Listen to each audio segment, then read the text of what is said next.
ಇಡೀ ಜಗತ್ತನ್ನೇ ಘೋರ ಅಂಧಕಾರಕ್ಕೆ ದೂಡಿದ್ದ ಕೊರೋನಾ ಮತ್ತೆ ಜಗತ್ತಿನಲ್ಲಿ ಆರ್ತಟ್ಟಹಾಸ ಮೆರಿತಾ ಇದೆ. ಕೊರೋನಾ ಭಾರತಕ್ಕೆ ಮತ್ತೆ ಬರುತ್ತಾ? ಈ ಬಗ್ಗೆ ನಿಮ್ಮ ಫ್ರೀಡಂ ಟಿವಿಯ ಎಕ್ಸ್ಕ್ಲೂಸಿವ್ ಸುದ್ದಿ ಇದು.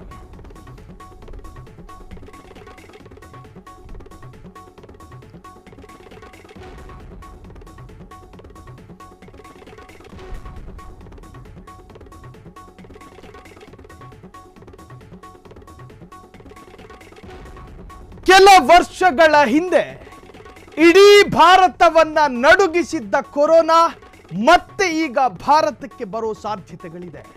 ಎಸ್, ಇದು ಫ್ರೀಡಂ ಟಿವಿಯ ಮೆಗಾ ಎಕ್ಸ್ಕ್ಲೂಸಿವ್ ಸ್ಫೋಟಕ ಮಾಸ್ಟರ್ ಬ್ಲಾಸ್ಟರ್ ಸುದ್ದಿಯನ್ನ ಈ ಗಳಿಗೆ ನಾವು ಬ್ರೇಕ್ ಮಾಡ್ತಾ ಇದ್ದೀವಿ. ಹೋದ್ಯ ಪಿಶಾಚಿ ಅಂದ್ರೆ ಬಂದ್ಯ ಗವಾಕ್ಷಿ ಎಂಬ ಪರಿಸ್ಥಿತಿ ನಿರ್ಮಾಣ ಆಗುತ್ತಾ ಹಾಗಾದ್ರೆ ರಾಜ್ಯದಲ್ಲಿ?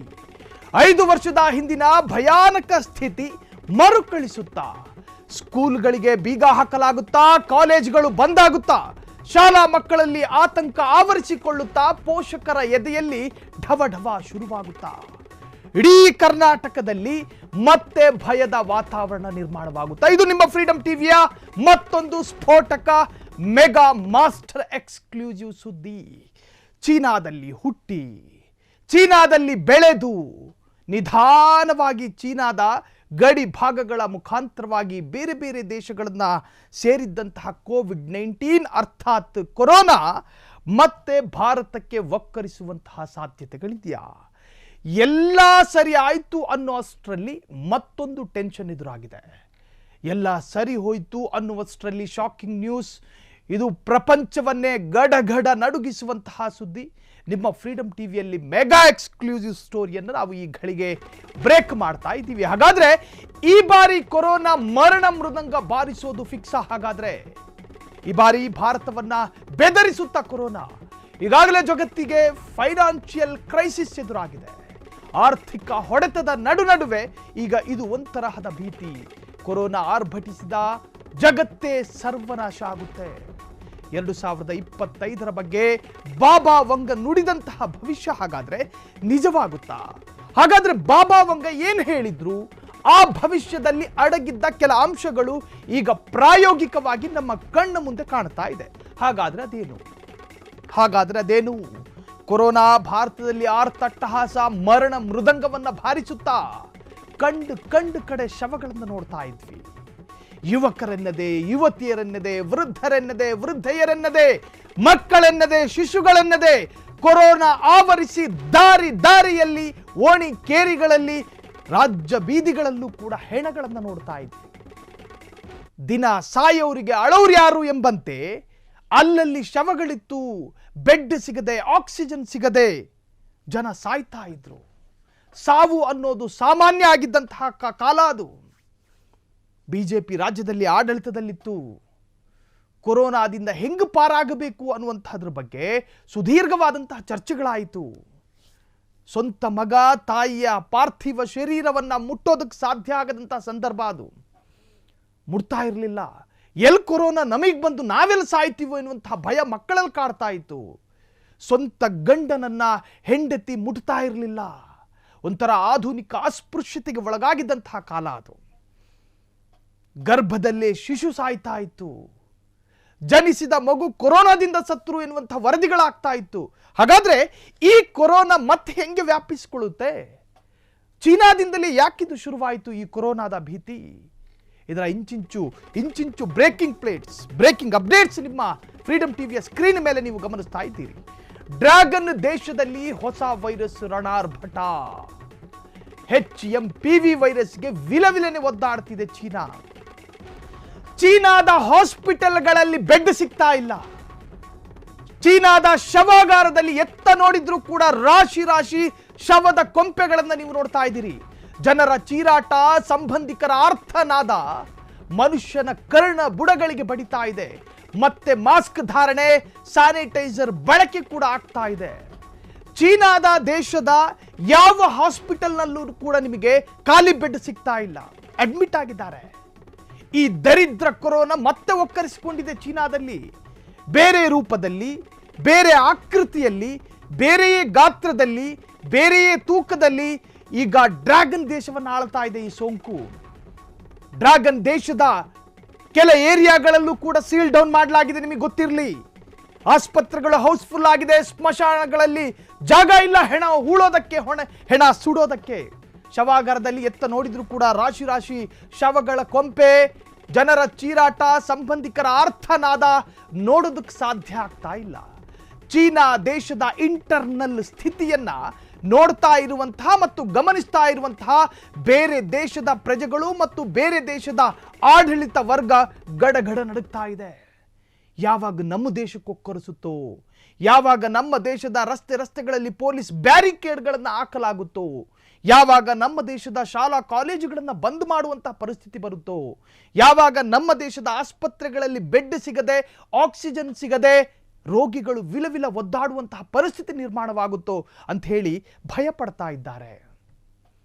ಭಾರತಕ್ಕೆ ಈ ದರಿದ್ರ ಕೊರೋನಾ ಬರಬಾರದು ಎನ್ನುವಂತಹ ಆಶಯ ನಮ್ಮದು. ಆದರೆ ಚೀನಾದಲ್ಲಿ ಈಗಾಗಲೇ ಮರಣ ಮೃದಂಗವನ್ನು ಬಾರಿಸ್ತಾ ಇದೆ. ಈ ಹಿಂದೆ 4-5 ವರ್ಷಗಳ ಹಿಂದೆ ಆರಂಭದಲ್ಲಿ ಕೊರೋನಾ ಕಾಣಿಸಿಕೊಂಡಿದ್ದು ಇದೇ ಡ್ರ್ಯಾಗನ್ ದೇಶ ಚೀನಾದಲ್ಲಿ.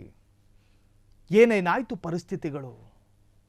ಸ್ವಂತ ಮನೆಯಲ್ಲಿ 9 ಸದಸ್ಯರಿದ್ದರೆ ಅದರಲ್ಲಿ 8 ಸದಸ್ಯರಿಗೆ ಕೊರೋನಾ ಪಾಸಿಟಿವ್ ಆಗ್ತಾ ಇತ್ತು. ಆ ಕೊರೋನಾ ಪಾಸಿಟಿವ್ ಪೈಕಿ 8 ಮಂದಿಯಲ್ಲಿ 4 ಜನ ದಿನಕ್ಕೆ ಸಾಯ್ತಾ ಇದ್ರು. ಸಾವು ಅನ್ನೋದು ಸಾಮಾನ್ಯ ಆಗಿತ್ತು ಆ ಸಂದರ್ಭ ಚೀನಾದಲ್ಲಿ. ಶವಾಗಾರದಲ್ಲಿ ಎತ್ತ ನೋಡಿದ್ರು ಕೂಡ ರಾಶಿ ರಾಶಿ ಶವಗಳು. ಕಾರಣ ಕೇಳೋದಕ್ಕೆ ಹೋದರೆ ಸೋಂಕು ಬಂದು ಸತ್ರು ಎನ್ನುವಂತಹ ವರದಿ, ಜನರ ಚೀರಾಟ, ಸಂಬಂಧಿಕರ ಆರ್ತನಾದಗಳು ಕೂಡ ಮುಗಿಲು ಮುಡ್ತಾ ಇದೆ. ಕೊರೋನಾಗಿಂತಲೂ ಮಾರಕವಾಗಿದೆಯಾ HMPV ಎನ್ನುವಂತಹ ವೈರಸ್? ಹಾಗಾದ್ರೆ ಕೊರೋನಾಗಿಂತಲೂ ಮಾರಕ ಆಗಿದೆಯಾ ಈ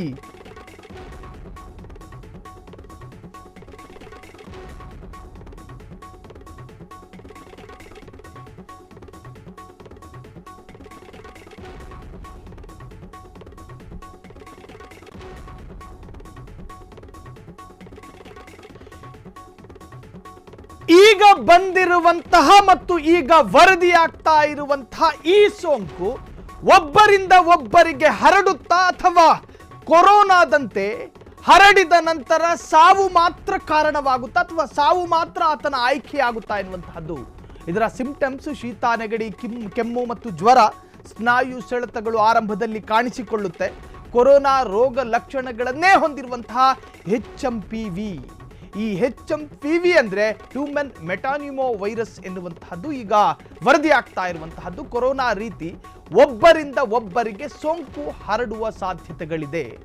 ಚಿಕ್ಕ ಮಕ್ಕಳು, ವೃದ್ಧರನ್ನೇ ಟಾರ್ಗೆಟ್ ಮಾಡಲಿದೆ ಈ ವೈರಸ್. ಕಾರಣ ಅವರಲ್ಲಿ ರೋಗ ನಿರೋಧಕ ಶಕ್ತಿಗಳು ಕಡಿಮೆ ಇರುತ್ತೆ, ಇಮ್ಯುನಿಟಿ ಪವರ್ ಕಮ್ಮಿ ಇರುತ್ತೆ. ಕೊರೋನಾಗಿಂತಲೂ ಮಾರಕವಾಗಿದೆಯಾ ಹಾಗಾದ್ರೆ HMPV ಎನ್ನುವಂತಹ ವೈರಸ್? ಇದರ ಸಿಂಪ್ಟಮ್ಸ್ಗಳನ್ನು ಗಮನಿಸಿದ್ರಿ. ಆರಂಭದಲ್ಲಿ ಶೀತ, ಜ್ವರ, ಕೆಮ್ಮು, ವಿಪರೀತ ಆಯಾಸ ಆಗುವಂತಹದ್ದು ಹೀಗೆ ಕಾಣಿಸಿಕೊಳ್ಳುತ್ತೆ.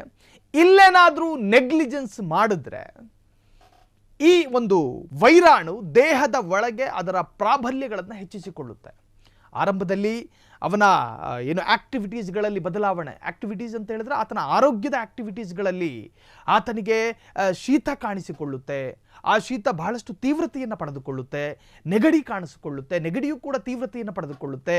ಕೆಮ್ಮು ಕಾಣಿಸಿಕೊಳ್ಳುತ್ತೆ, ಜ್ವರ ಕಾಣಿಸಿಕೊಳ್ಳುತ್ತೆ. ಸ್ನಾಯು ಸೆಳೆತಗಳು ಗಂಟೆಗೂ ಕೂಡ ವಿಪರೀತ ಅನ್ನಿಸುವ ರೀತಿಯಲ್ಲಿ ಕಾಣಿಸಿಕೊಳ್ಳುತ್ತೆ. ಆತನಿಗೆ ಆಯಾಸ ಕಮ್ಮಿ ಆಗುವಂತಹ ಫೀಲ್ ಕಾಣಿಸಿಕೊಳ್ಳೋದಿಲ್ಲ. ಈಗ ಸಾಮಾನ್ಯವಾಗಿ ನಮಗೆ ಜ್ವರ ಬರುತ್ತೆ.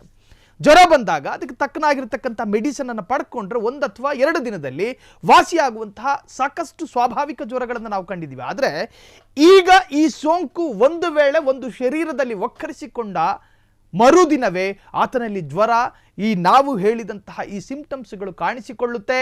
ಇದು ಅತ್ಯಂತ ವೇಗವಾಗಿ ಆತನಲ್ಲಿ ಕಮ್ಮಿಯಾಗುವಂತಹ ಯಾವುದೇ ತರಹದ ಲಕ್ಷಣಗಳನ್ನು ಕೂಡ ತೋರಿಸೋದಿಲ್ಲ. ವಿಪರೀತವಾಗಿ ಆತನಿಗೆ ಇದು ಕಾಡುತ್ತೆ. ಇನ್ನು ಕೊರೋನಾ ರೋಗ ಲಕ್ಷಣಗಳನ್ನೇ ಹೊಂದಿರುವಂತಹ HMPV. ಹಾಗಾದ್ರೆ ಈ ವೈರಾಣು ವಿಶ್ವದಾದ್ಯಂತ ಮತ್ತೆ ಆಗುತ್ತಾ ಲಾಕ್ಡೌನ್ಗೆ ಕಾರಣ ಎನ್ನುವಂತಹದ್ದು ಈಗ ಬಹಳಷ್ಟು ಚರ್ಚೆ ಆಗ್ತಾ ಇದೆ. ಪ್ರಪಂಚದಾದ್ಯಂತ ಹೆಚ್ಚಾದ HMPV ಆತಂಕ. ಹಾಗಾದ್ರೆ ಮತ್ತೆ ಲಾಕ್ಡೌನ್ ಆದ್ರೆ ಏನು ಪರಿಸ್ಥಿತಿ ಎಂಬ ಚಿಂತೆಗಳು ಕೂಡ ಈಗ ಭಾರತವನ್ನ ಕಾಡ್ತಾ ಇದೆ. ಕೊರೋನಾ ಕಾಟಕ್ಕೆ ಲಕ್ಷಾಂತರ ಜನರು ಈಗಾಗಲೇ ಮೃತಪಟ್ಟಿದ್ದಾರಂತೆ. HMPV ತೀವ್ರತೆಯ ಬಗ್ಗೆ ಚೀನಾಗೂ ಕೂಡ ಒಂದು ಕ್ಲಾರಿಟಿ ಸಿಕ್ಕಿಲ್ಲ. HMPV ವೈರಸ್ ಬಗ್ಗೆ ಗುಟ್ಟು ಬಿಟ್ಟು ಕೊಡದ ಚೀನಾ ದೇಶ ಕೊರೋನಾ ಸಂದರ್ಭದಲ್ಲೂ ಇದೇ ರೀತಿ ಮಾಡಿತ್ತು. ಈ ದರಿದ್ರ ದೇಶ ಇತ್ತಲ್ಲ, ಈ ಹಿಂದೆ 5 ವರ್ಷದ ಹಿಂದೆ ತನ್ನ ದೇಶದೊಳಗೆ ಒಕ್ಕರಿಸಿಕೊಂಡ ಈ ದರಿದ್ರ ಸೈತಾನ ಬಗ್ಗೆ ಆ ವಿಶ್ವ ಆರೋಗ್ಯ ಸಂಸ್ಥೆಗೆ ಸರಿಯಾದ ಕ್ಲಾರಿಟಿಯನ್ನು ಕೊಟ್ಟಿರಲಿಲ್ಲ. ಈ ವಿಶ್ವ ಆರೋಗ್ಯ ಸಂಸ್ಥೆಯೂ ಕೂಡ ಈ ದರಿದ್ರ ಡ್ರ್ಯಾಗನ್ ದೇಶದ ಜೊತೆಗೆ ಒಪ್ಪಂದ ಮಾಡಿಕೊಂಡು ಎಲ್ಲವನ್ನು ಕೂಡ ರಹಸ್ಯವಾಗಿಯೇ ತನ್ನ ಗರ್ಭದಲ್ಲಿ ಇಟ್ಟುಕೊಂಡಿತ್ತು. ಸತ್ಯವನ್ನ ಹೇಳೋಷ್ಟರಲ್ಲಿ ಭಾರತದಲ್ಲಿ ಲಕ್ಷಾಂತರ ಹೆಣ ಬಿದ್ದಿತ್ತು. ಸೌದಿ ಅರೇಬಿಯಾದಲ್ಲಿ ಲಕ್ಷಾಂತರ ಹೆಣ ಬಿದ್ದಿತ್ತು. ಮಲೇಷ್ಯಾದಲ್ಲಿ ಸಾವಿರಾರು ಜನ ಸತ್ತಿದ್ರು. ನಾವು ಹೇಳ್ತಾ ಇರೋದು ಈ ಹಿಂದಿನ ಕತೆ. ಇದೇ ಚೀನಾ ದೇಶ ಆ ವೈರಾಣುವಿನ ಬಗ್ಗೆ ಗೊತ್ತಿದ್ದಂತಹ ಸತ್ಯವನ್ನ ವಿಶ್ವ ಆರೋಗ್ಯ ಸಂಸ್ಥೆ ತಾನೇ ಫೈಂಡ್ ಔಟ್ ಮಾಡಬೇಕಾಗಿದ್ದಿದ್ದು. ಆದರೆ ಅದು ಗೊತ್ತಿದ್ದ ಸತ್ಯವನ್ನ ಬಿಚ್ಚಿಡೋದಕ್ಕೆ ಸುದೀರ್ಘವಾದಂತಹ ಟೈಮ್ ತಗೋತು. ಅದರಲ್ಲಿ ಕಮರ್ಷಿಯಲ್ ವ್ಯಾವಹಾರಿಕವಾದಂತಹ ಉದ್ದೇಶವಿತ್ತ ಎನ್ನುವಂತಹದ್ದು ಜಾಗತಿಕ ಮಟ್ಟದಲ್ಲಿ ಅಂದ್ರೆ ಗ್ಲೋಬಲಿ ಚರ್ಚೆಯಾದಂತಹ ವಿಚಾರ. ಒಂದು ದೇಶ ಆರ್ಥಿಕವಾಗಿ ಬಲಾಢ್ಯಗೊಳ್ಳಬೇಕು, ಪಕ್ಕದಲ್ಲಿದ್ದಂತಹ ದೇಶದ ಪ್ರಜೆಗಳು ಸತ್ರೇನು ನರಳಾಡಿದ್ರೇನು. ಚೀನಾ ದೇಶದ ಇದೇ ಸಿದ್ಧಾಂತ ಇದೆಯಲ್ಲ, ಇಡೀ ಜಗತ್ತು ಚೀನಾವನ್ನ ಒಂದು ನಿರ್ಭಾವುಕ ದೇಶ ಅನ್ನೋದಕ್ಕೆ ಕಾರಣ. ಚೀನಾ ದೇಶಕ್ಕೆ ಭಾವುಕತನ ಇಲ್ಲ, ಚೀನಾ ದೇಶಕ್ಕೆ ಮಾನವೀಯವಾದಂತಹ ಯಾವುದೇ ಮೌಲ್ಯಗಳಿಲ್ಲ ಅಂತ ಹೇಳಿ ಬೇರೆ ಬೇರೆ ದೇಶಗಳು ಮಾತನಾಡೋದಕ್ಕೆ ಶುರುವಾದ್ರು. ಇನ್ನು ಜಪಾನ್ ಮತ್ತು ಹಾಂಗ್ಕಾಂಗ್ನಲ್ಲೂ ಕೂಡ ವೈರಸ್ ರಣಾರ್ಭಟ. 2 ದೇಶಗಳಿಗೂ ವೇಗವಾಗಿ ವ್ಯಾಪಿಸಿದೆ ಈ ಸೋಂಕು. ಬಹಳಷ್ಟು ವೇಗವಾಗಿ ವ್ಯಾಪಿಸ್ತಾ ಇದೆ. ಭಾರತಕ್ಕೂ ಹೆಮ್ಮಾರಿ ಸೋಂಕು ತಗಲು ಆತಂಕಗಳು ಎದುರಾಗಿದೆ. ಹೊಸ ವೇಷದಲ್ಲಿ ಮತ್ತೆ ವಕ್ಕರಿಸಿದ ಕೊರೋನಾ. ಇನ್ನು ನಮ್ಮ ರಾಜ್ಯದ ಆರೋಗ್ಯ ಇಲಾಖೆ ಏನಾದರೂ ಹಗಲೊತ್ತು ಮಲ್ಕೊಂಡಿದ್ರೆ ಪರ್ಮನೆಂಟ್ ಆಗಿ ನಾವುಗಳು ಮಲಗುವಂತಹ ಪರಿಸ್ಥಿತಿ ಬರಬಹುದು. ಜಪಾನ್ ಹಾಂಗ್ಕಾಂಗ್ನಲ್ಲೂ ಕೂಡ ವೈರಸ್ ರಣಾರ್ಭಟ ಅಟ್ಟಹಾಸ ಮೆರೀತಿದೆ. 2 ದೇಶಗಳಿಗೂ ವೇಗವಾಗಿ ವ್ಯಾಪಿಸಿದಂತಹ ಸೋಂಕು ಯಾವಾಗ ಯಾವುದೇ ಸಂದರ್ಭ ಏನು ಬೇಕಾದರೂ ಆಗಬಹುದು. ಭಾರತಕ್ಕೂ ಹೆಮ್ಮಾರಿ ಸೋಂಕು ತಗಲುವಂತಹ ಒಂದು ಭೀತಿ ಎದುರಾಗಿರುವಂತಹದ್ದು. ಹಾಗಾದ್ರೆ ಈ ಸೋಂಕು ತಗಲದಂತೆ ಏನು ಮಾಡಬೇಕು ಅಂತ ಹೇಳಿ ನಮ್ಮ ರಾಜ್ಯದ ಆರೋಗ್ಯ ಇಲಾಖೆ ಇದರ ಬಗ್ಗೆ ಮುಂಜಾಗ್ರತಾ ಕ್ರಮವಾಗಿ ಒಂದಷ್ಟು ಕ್ರಮಗಳನ್ನು ಕೈಗೊಳ್ಳಬೇಕು. ಕಳೆದ ಬಾರಿ 4-10 ಬಾರಿ ಎಡವಿದ್ದನ್ನು ನಾವು ಗಮನಿಸಿದ್ದೀವಿ. ನಮ್ಮ ಆರೋಗ್ಯ ಇಲಾಖೆ ಒಂದು ಸೋಂಕು ಒಂದು ದೇಶದಲ್ಲಿ ಹಬ್ಬಿ ಆ ದೇಶದಲ್ಲಿ ಮರಣ ಮೃದಂಗವನ್ನು ಬಾರಿಸ್ತಾ ಇದ್ದಾಗ ಆ ದೇಶ ಮತ್ತು ಭಾರತ ಜನ ಹೋಗಿ ಬರುವ ಪದ್ಧತಿಗಳಿದಾವೆ. ಎಷ್ಟೋ ಜನ ಹೋಗಿ ಬರ್ತಾರೆ. ಆದರೆ ಈಗ ಒಂದಷ್ಟು ಕಟ್ಟೆಚ್ಚರಗಳನ್ನು ವಹಿಸಲಾಗಿದೆ. ಒಂದು ವೇಳೆ ಚೀನಾದಿಂದ ಭಾರತಕ್ಕೆ ಬರ್ತಾ ಇರುವಂತಹ ಪ್ರಜೆಗಳನ್ನು ಚೀನಾ ದೇಶದ ಏರ್ಪೋರ್ಟ್ಗಳಲ್ಲಿ ಪರೀಕ್ಷಿಸಲಾಗ್ತಾ ಇದೆ. ಒಂದು ವೇಳೆ HMPV ಎನ್ನುವಂತಹ ವೈರಾಣು ಭಾರತದ ಪ್ರಜೆಯಲ್ಲಿ ಕಾಣಿಸಿಕೊಂಡರೆ ಆತನನ್ನು ಐಸೋಲೇಷನ್ ಮಾಡಲಾಗುತ್ತೆ, ಕ್ವಾರಂಟೈನ್ನಲ್ಲಿ ಇಡಲಾಗುತ್ತೆ. ಒಂದಷ್ಟು ದಿವಸಗಳ ಕಾಲ ಈ HMPV ಎನ್ನುವಂತಹ ವೈರಾಣು ಕ್ಷೀಣಿಸುವವರೆಗೂ ಕೂಡ ಆತನನ್ನು ತೀವ್ರ ನಿಗಾ ಘಟಕದಲ್ಲಿ ಇಡಲಾಗುತ್ತೆ ಎನ್ನುವಂತಹದ್ದು ಈಗ ಬರ್ತಾ ಇರತಕ್ಕಂತಹ ಮಾಹಿತಿ.